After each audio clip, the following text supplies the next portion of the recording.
surgery. Germany से आए हुए डॉक्टर आमिर ने मायोपिया इस दृष्टिदोष के बारे में और लेजर शस्त्रक्रिया के नए तंत्रज्ञान के बारे में विश्लेषण किया। Depends on if you want to do hyperopia or you want to correct myopia. Now, this machine works on ultraviolet light, which is 193 nanometers. Doctor Tatya Lahane ने बताया कि लेजर पद्धति का संशोधन अमेरिका में हुआ है। यह मशीन अहमदनगर में आया, उसका लाभ यहाँ के ग्रामीण रुग्णों को ही हुआ है। हे जे लेसर आहे डोळ्याचा नंबर कमी करण्याचं लेसर आहे आणि हा नंबर कमी करत असताना आपला जो बुबुळ असतो काळा बुबुळ तो काळा नसतो, तो पारदर्शक असतो। त्याच्यावरचा वरचा पडदा वेगळा करून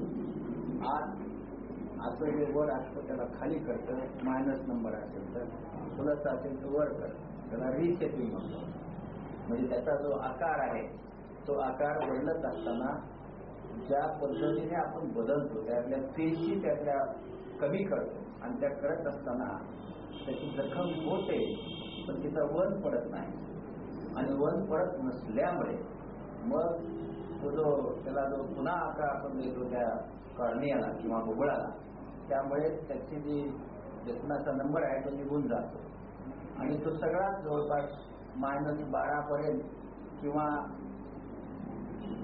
+10 पर्यंत चष्म्याचे नंबर किंवा तिरपा असेल तर +4 -6 पर्यंत हे चष्म्याचे नंबर चांगल्या पद्धतीने काढून टाकता येतात। डॉक्टर केपीएस मलिक ने कहा कि आंखों की सुरक्षा सबसे जरूरी होती है।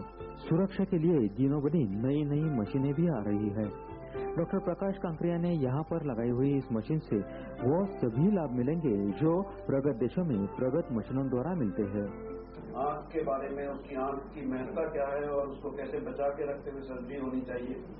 सेफ्टी सबसे पहली चीज होती है। हम जो आँख सर्जरी में कहते हैं कि आप किसी के ब्रेन की सर्जरी कर रहे हैं तो उसमें तंग करने नहीं आएगा, मर जाएगा, जला दिया जाएगा, चला जाएगा। पर आँख जिसकी खराब करेंगे रोज आपकी जान लेगा। आप बच्चे नहीं बच सकते आँख वाले से, तो आँख की सेफ्टी सबसे ज्यादा जरूरी होती है। मान्यवर गणों के हाथों नए तंत्र प्रणाली का उद्घाटन फीत कांप कर किया गया। प्रशिक्षण शिविर के कार्यक्रम में डॉक्टर प्रकाश कांकरिया ने सभी उपस्थित मान्यवर गणों की सविस्तर पहचान अपने स्वागत पर प्रास्ताविक में की।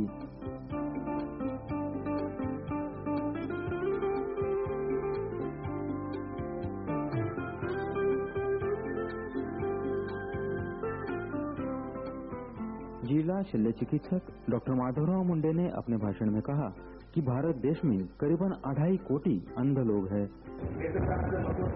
प्रश्न केला तर जगामध्ये 10 कोटी अंध आहेत आणि त्याच्यातले 2.5 कोटी आपल्या भारतामध्ये आहेत आणि त्याच्यामध्ये 25 लाख असे अंध आपल्याकडे सापडलेले त्यांची किरकोळ आजार आहेत।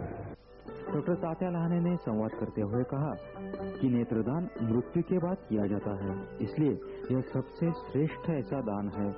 नेत्रदान कोण करू शकतं? पहिल्या वर्षाचा 1 वर्षाच्या मुलापासून 100 वर्षाच्या माणसापर्यंत नेत्रदान करता येतं। डायबिटीसच्या माणसाला नेत्रदान करता येतं। ज्यांच्या डोळ्याची शस्त्रक्रिया झाली त्यालाही नेत्रदान करता येतं, मग कुणाला करता येत नाही? ज्याला कॅन्सर आहे, ज्याला कावीळ आहे, ज्याला HIV झालेला आहे किंवा कुत्रा झालेला आहे, हे 4 आजार सोडले तर बाकी प्रत्येक माणसाला नेत्रदान करता येतं। नेत्रदान करणारा जो समाज आहे, जास्त करून जैन समाज 80% जैन आणि मारवाडी समाज नेत्रदान करतो। बाकीचा समाज आता हळूहळू नेत्रदान करायला लागला है। डॉक्टर हल्दीपुरकर ने अपने भाषण में नेत्र शल्य चिकित्सा क्षेत्र में सेवा करने वाले और नेत्रदान करने वालों के प्रति आभार प्रकट किए। नेत्रदान काय असतं, जेव्हा घरामध्ये आपल्या जवळच्या व्यक्तीची मृत्यू होते तेव्हा आपण आपली मनस्थिती तशी नसते। आपल्याला एरवी आठवत असतं की नेत्रदान करणे चांगलं आहे, पण जेव्हा जेव्हा मृत्यू घडतो तेव्हा आपली मनस्थिती बरोबर नसते, आपण विसरून जातो। तरी सुद्धा आपण नेत्रदान केलं त्याबद्दल कॉंग्रॅच्युलेट यू आणि असंच नेत्रदानाविषयी सगळीकडे चर्चा व्हावी। डॉक्टर सुहास हल्दीपुरकर के हाथों डॉक्टर केपीएस मलिक को अंधत्व निर्मूलन के योगदान पर मानकनैया नेत्रपेड़ी और अहमदनगर ऑफ्थेल्मिक एकेडमी की ओर से ऑनर ऑफ विजन यह पुरस्कार प्रदान किया गया।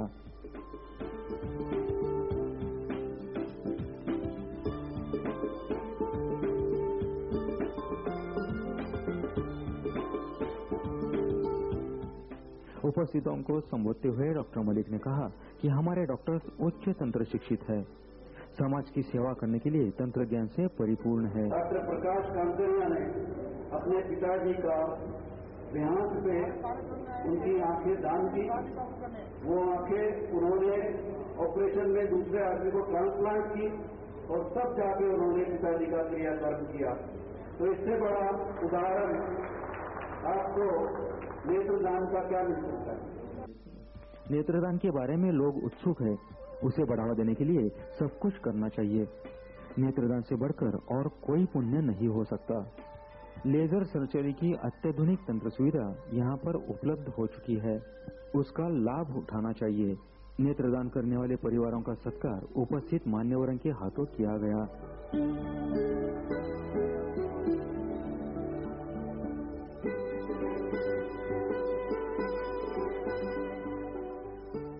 आस्था चैनल के लिए खास बात करते हुए डॉक्टर मलिक ने कहा, अभी हमको लगभग 1 लाख कॉर्निया हर साल चाहिए, 1 लाख ऑपरेशन होना चाहिए और हमको सिर्फ 16-17 हजार आंखें मिलती हैं साल में।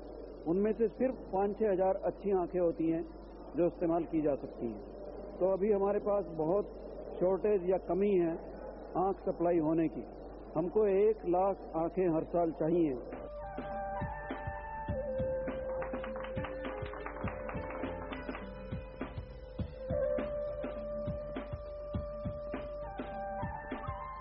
वेवलाइट जर्मनी, इस कंपनी ने यूएसए के नासा यानी national aeronautics and space administration के अंतराल वीरों को दृष्टि दोष निवारण के लिए, उपचार के लिए और अच्छी दृष्टि के लिए इस्तेमाल किया जाने वाला उच्च तंत्र ज्ञान भारत में अहमदनगर के साई सूर्य नेत्र सेवा को देने की वजह ये थी कि ये संस्था पिछले 22 साल दृष्टि दोष निवारण के कार्य में जुटी है।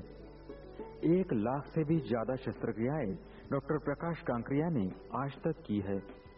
एक दिन में 100 से भी ज्यादा शस्त्रक्रिया करने का विक्रम 12 बार उन्होंने किया है।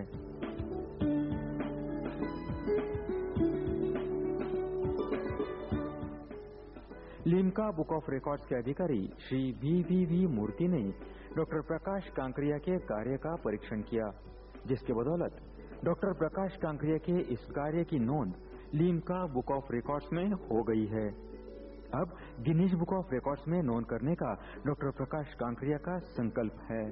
डॉक्टर प्रकाश कांकरिया एकमात्र व्यक्ति है जिन्होंने आज तक ये रिकॉर्ड बनाया। तो रशिया में जब डॉक्टर पेड्रो के साथ मैंने 25 साल पहले उस नए विज्ञान के ऊपर अभ्यास किया और भारत में पहले बार ही ये नई तकनीक अहमदनगर जैसे छोटे गांव में हमने पहले बार लाई और पूरे भारत में ये टेक्नोलॉजी काफी पॉपुलर हो गई। अमेरिका में उन्होंने नासा, ये जो अंतरिक्ष में संशोधन करने वाली जो संस्था है, अंतराल वीरों को या एस्ट्रोनॉट के दृष्टि दोषों के ऊपर उपचार करने के लिए वेवलाइट, ये जर्मनी की संस्था को संलग्न करते हुए एक नई उपचार पद्धति लेजर किरणों के रूप से उन्होंने विकसित की और इसका नाम रखा है विजन परफेक्ट। साई सूर्य नेत्र सेवा के माध्यम से उसी मंत्र को लेकर मैं सुना, हम सिर्फ विज्ञान की ही आराधना नहीं की, तो विज्ञान की पहुंच जो है आखिरी इंसान तक, समाज के जो गरीब है, जो जरूरतमंद है, वो लोगों तक पहुंचाने की हम कोशिश कर रहे हैं। शस्त्रक्रिया करने वाले करीबन 3500 युवकों को सैन्य, पायलट, नेवी, पुलिस दल में संधि प्राप्त हुई है। दृष्टि दोष निवारण होने से अनेकों युवक युवतियों के शादी ब्याह भी हो चुके हैं। दृष्टि दोष होने के कारण उस पर निरंतर संशोधन करके उचित और उच्च नेत्र सेवा से सहयोगित सेवा रुग्णों तक पहुंचाने का कार्य पिछले 23 सालों से साई सूर्य नेत्र सेवा निरंतर कर रही है। हर वर्धापन दिन को एक नया संकल्प लेकर हम आगे चलते हैं। विज्ञान की पहुंच आखिरी आदमी तक हो, यह हमारा संकल्प है।